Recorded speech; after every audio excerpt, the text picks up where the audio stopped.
Hello， 大家好啊！我叫阿 Ken， 我而家就讀緊社會工作高級文憑2年級嘅學生。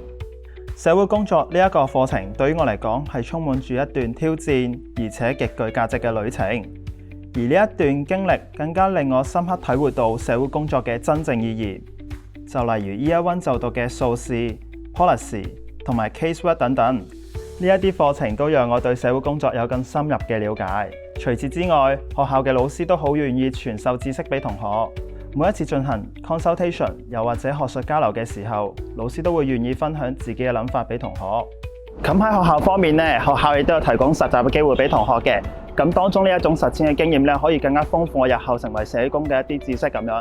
咁當中實習期間，可能我了解到點樣去 engage 客人啦，一啲 proposal 嘅設計啦，一啲行政上嗰啲中心嘅管理啊、運作咁樣嘅。